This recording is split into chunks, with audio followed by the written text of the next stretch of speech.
Welcome sa Tinig ng Bayan! Boses ng masa para sa masa! Kung gusto mong marinig ang totoo, like, share at subscribe ka na! Magandang araw mga katinig ng bayan! At ngayon, isang napakainit na topic ang pag-uusapan natin. Bakit nga ba tila pinabypass nga raw ng mga turista ang Pilipinas para sa ibang bansa sa Southeast Asia? Grabe! Yan ang tanong ng article mula mismo sa South China Morning Post, mga katinig ko! At hindi lang basta chismis ito, legit na topic to! May datos at nakabase sa figures mula sa ASEAN Tourism Statistics. So pag-usapan natin, isisilip natin ang mga dahilan kung bakit raw tayo nasa ika-7 pwesto sa turismo sa Southeast Asia. Kahit napakaganda ng bansa natin. Ready na ba kayo? Tara! So ayon dito sa article ng South China Morning Post, as Philippines tourism slumps, soul searching begins, not a priority ASEAN destinations. Viral raw mga katinig ang isang social media post ni Thea Tan, isang content creator na naglabas ng hinaing kung bakit tila iniiwan na ng mga turista ang Pilipinas, samantalang ibang bansa gaya ng Thailand, Vietnam at Bali punong-puno ng bisita. Sabi niya, and I quote, "The Philippines has what other countries dream of. Jaw-dropping beaches, vibrant culture, incredible food, and the warmest locals. So why are tourists still choosing Thailand, Vietnam, and Bali over us?" At base raw sa datos ng Outbox Company, isang Vietnam-based travel intelligence firm, 2.1 million tourists lang ang pumasok sa Pilipinas sa unang 4 na buwan ng taon. Halos 48.5 million na turista raw ang bumisita sa buong Southeast Asia sa parehong period. Grabe, di ba? Para ikumpara, Malaysia, 13.4 million visitors, Thailand, 12.09 million, Vietnam, 7.67 million, Pilipinas, 2.1 million lang.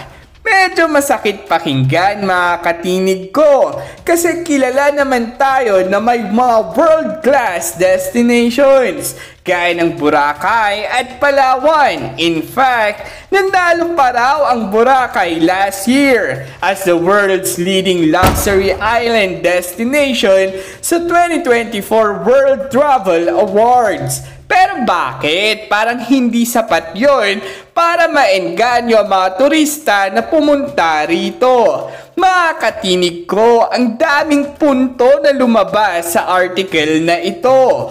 Una, infrastructure. Ito raw talaga ang laging binabato sa Pilipinas. Sabi ni Thea Tan, other countries make it easy to fall in love with their country. In the Philippines, we make it hard to even get from the airport to the bus terminal. Alam mo yun, simpleng point pero totoo. Minsan yung turista kakarating lang sa airport paglabas, traffic. Nakakalito ang terminals tapos may gap pa minsan between airport at bus or ferry terminals. Samantalang sa ibang bansa, seamless. Ikalawa, pricing. Sabi ng mga nag-comment sa viral post, Philippines may have the best beaches, foodies, smiles, and the people, but we lack infrastructure, roads, and airports. The most important thing, price. It's expensive to tour the Philippines if you are a tourist. Totoo yan. Kung ikukumpara mo ang mga accommodations, tours at pagkain sa Thailand o Vietnam, mas mura. Kaya kahit gusto ng mga tao pumunta dito, minsan tinutulak silang pumili ng mas abot kaya. Ikatlo, safety concerns. Ayon sa article, bumagsak raw ang arrivals mula South Korea na dati nating biggest market. Halimbawa, mula January hanggang April ngayong taon, 468,337 Korean tourists lang ang pumunta. 18% mas mababa kaysa noong 2024. May mga incidents raw gaya ng kidnapping cases na nag-a-alarm sa foreign tourists. At syempre, geopolitical issues din, lalo na pagdating sa China. Sabi ng Department of Tourism,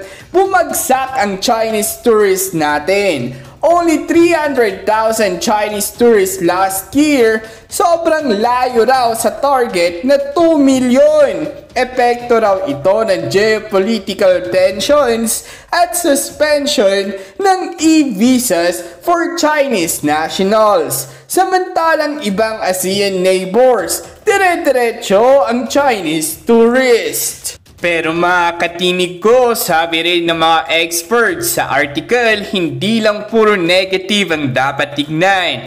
Ayon kay Ayala Gutierrez, isang tourism researcher mula ASEAN Institute of Management, hindi raw ibig sabihin na pumababa ang tourism performance ng Pilipinas, pwede raw itong transition. Ang ibig sabihin, instead na puro dami ng tourists, gusto na raw ng gobyerno na mas focus sa quality tourists, yung mas willing gumastos, mas environmentally conscious, at mas engaged sa local communities. Ang ganda rin ng sinabi ni Gutierrez. Sabi niya, the post-pandemic development of tourism in the Philippines reflects a strategic shift led by the Department of Tourism, moving away from the sheer volume of tourists and focusing more on quality, responsible, and sustainable tourism.